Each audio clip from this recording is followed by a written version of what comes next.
Assalamualaikum warahmatullahi wabarakatuh. Selamat datang di perkuliahan Sistem Informasi Geografi 1 untuk pertemuan ke-14 terkait tentang aplikasi sistem informasi geografis.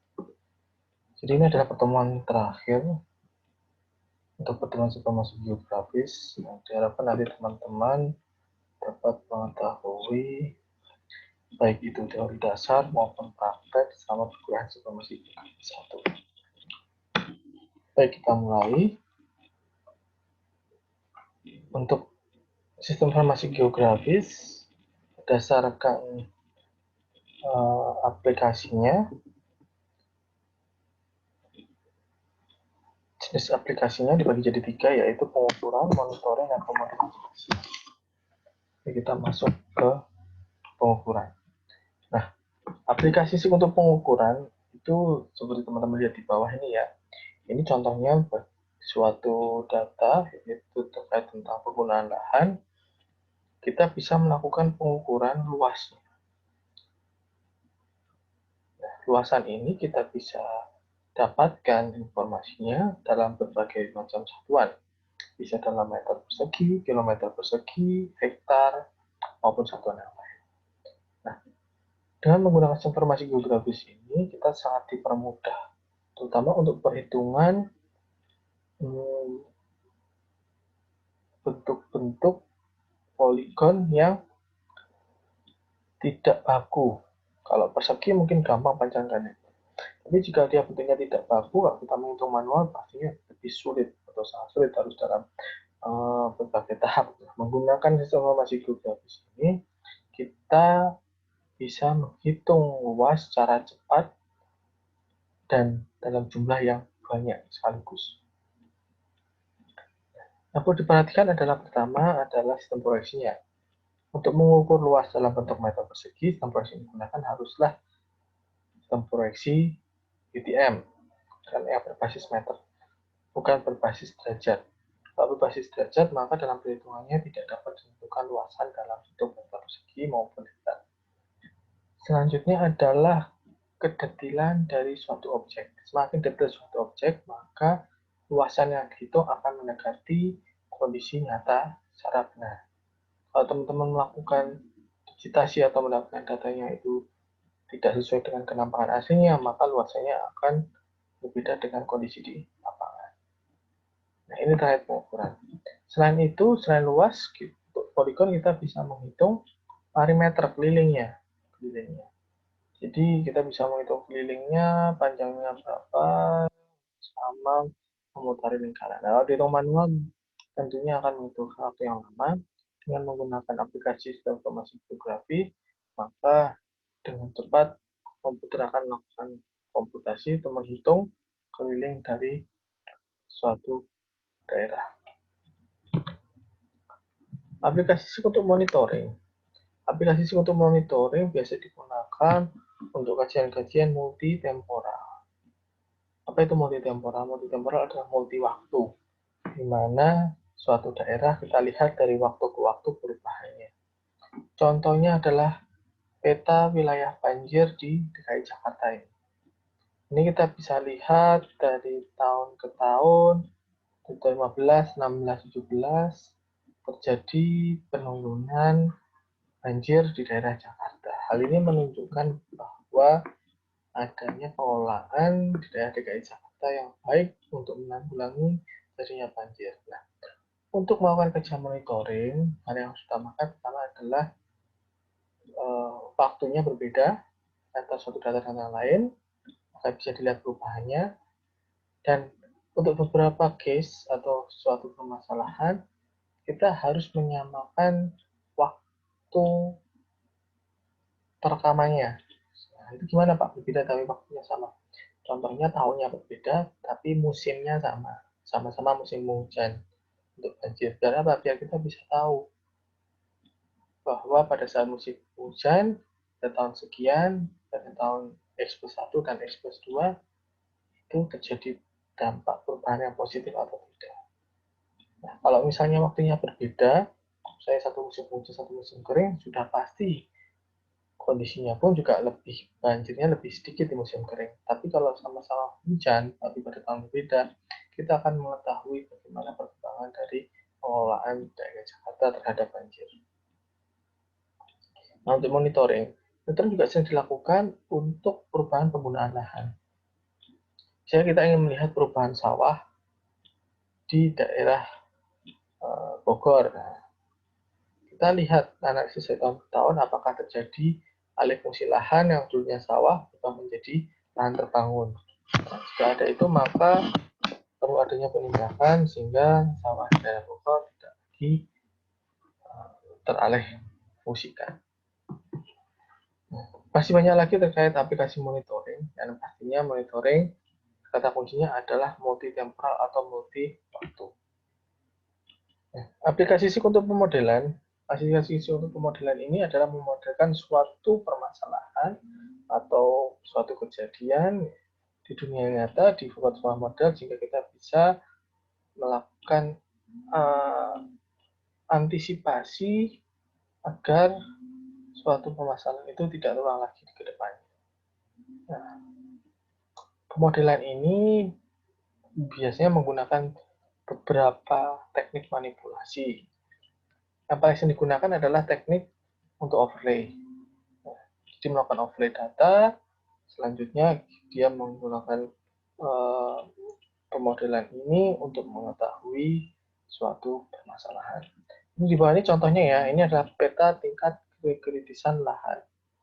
Nah, peta tingkat kekritisan lahan ini disusun dari data dasar, yaitu Digital Elevation Model, terus RTRWP, kebakaran hutan, penutup lahan, sistem lahan. Nah, terus habis itu diproses menggunakan teknik atau manipulasi informasi geospasial dari digital information berubah menjadi kelas lereng. Jadi ini menggunakan digital terrain model ya, atau semiran lereng. Terus RTRWP dilakukan kelas peruntukannya, direklasify, kebakaran hutan dianalisis kerusakannya, penutup lahan di kelas tutupan, lahan dianalisis kelas erosinya. Nah, setelah mendapatkan data-data yang untuk dilakukan proses itu, selanjutnya dilakukan analisis overlay sehingga menghasilkan peta lahan kritis. Nah, setelah kita mendapatkan pemodelan peta lahan kritis ini, nah kita bisa memberikan masukan atau menyusun kebijakan agar daerah-daerah kritis ini dapat berubah menjadi kelas yang lebih baik, entah itu pindah ke kritis ataupun ke agak kritis, melalui beberapa atau berbagai macam cara. Ini salah satu contoh tutorial pemodelan saya pernah kerjakan, yaitu peningkatan tingkat pelayanan jalan studi kasus di Jalan Samilono, daerah Istimewa Yogyakarta. Ini daerah kajiannya, sama kita harus mencari dulu daerah kajiannya. Nah, ini daerahnya segmen satu jalan ini. Nah, aktivitas yang ada di sepanjang jalan itu apa saja, kita list nih. Universitas, rumah makan, toko buah, toko furnitur, pedagang lima, bank, rumah sakit, universitas.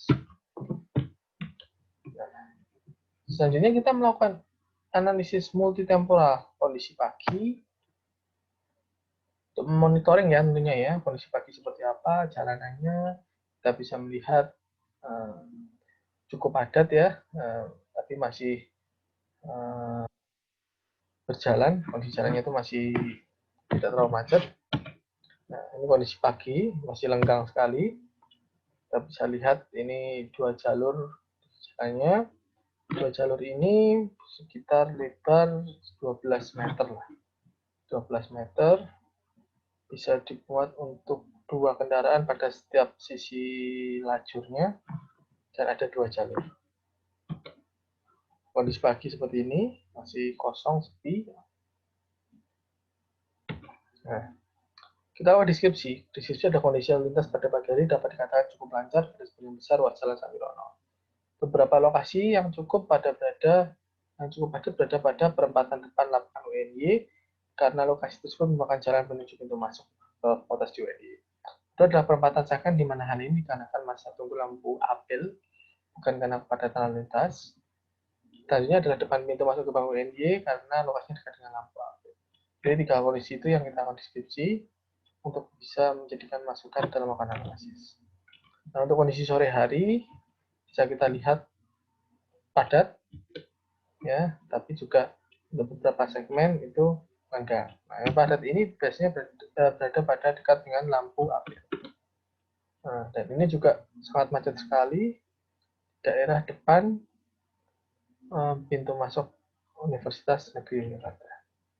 Ada juga temuan bahwa banyak kendaraan yang parkir di pinggir jalan sehingga akan menyebabkan kemacetan di daerah jalan segmen jalan tersebut. Setelah kita melakukan analisis, kita melakukan rekomendasi. Perlu dilakukan optimalisasi kapasitas jalan melalui tindakan penataan PKL, larangan parkir di badan jalan yang diiringi tindakan tegas dari aparat bagi pelanggar. Untuk solusi minornya, yaitu mengubah jalan bagian utara depan Indomaret Point atau sebelah 8 AM menjadi satu arah pada jam puncak, yaitu 6 sampai jam 8.30 dan jam 3 sore sampai jam 5 sore. Kenapa? Karena pada saat itu adalah saat orang berangkat bekerja dan pulang bekerja. Kedua adalah membuat pintu gerbang masuk NY satu arah, di mana pintu berada di Jalan Samirano dan keluar jalan berada di Lembah UGM. Jadi kita buat itu jangan satu pintu keluar, masuk dan keluarnya. Karena kalau masuk satu kanal yang sama, maka akan jadi penumpukan kepadatan pada satu ruas jalan, sehingga akan membebani ruas jalan tersebut. Nah, ini adalah hasil pemodelan tingkat pelayanan jalan di Jalan Sudirman Salemandigi.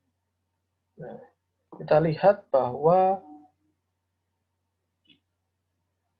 di sini adalah kelas jalan F, di mana tingkat pelayanannya itu paling parah dibandingkan yang lain. Mengapa? Karena di sini adalah dekat dengan lampu apel, dan di sini banyak hotel-hotel sehingga banyak kendaraan keluar masuk lalang. Untuk di sini adalah kelas E yang cukup rendah pelayanannya juga. Nah, di sini D lebih baik dari kelas yang lain. Nah, tingkat pelayanan ini sangat tergantung pada kapasitas jalan, habis itu tentang kondisi pinggiran jalannya, dan tingkat jumlah kendaraan yang melewati tersebut.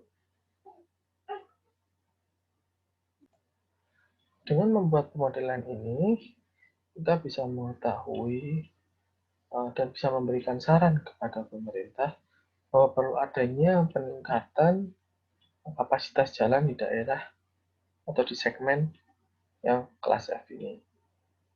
Karena apa? Di sini sudah terlalu macet pada saat kondisi pagi dan sore hari. Nah, selain itu juga harus ada penertiban di sini. Nah, di sini banyak sekali kendaraan yang parkir dan PKL-PKL yang menumpuk di daerah sini. Nah, dengan mengantisipasi atau memberikan kebijakan yang sesuai dengan analisis yang ada di sini, kita harapkan bisa meningkatkan tingkat pelayanan dari kelas F berubah menjadi kelas E atau kelas D atau tingkat yang lebih baik. Setelah teman-teman melihat ini, saya harapkan nanti teman-teman bisa dengan ilmu yang sudah ada, yang sudah dipelajari, bisa melakukan atau melihat suatu fenomena dan mencoba memberikan solusinya menggunakan keilmuan yang teman-teman miliki. Jadi mengapa kita belum mengatakan ini? Karena kita melihat bahwa di daerah sini itu selalu macet. Nah, kita ingin tahu nih hal yang menyebabkan macet itu apa.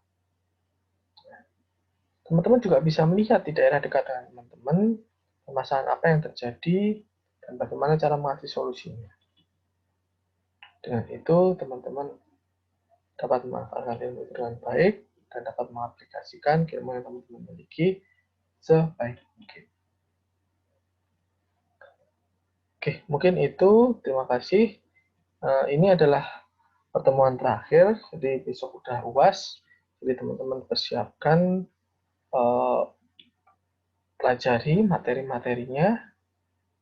Jika ada yang bingung, silahkan kita diskusi di kolom diskusi maupun bisa pakai WA Group. Dan jangan lupa mengerjakan tugasnya. Ya, baik, terima kasih.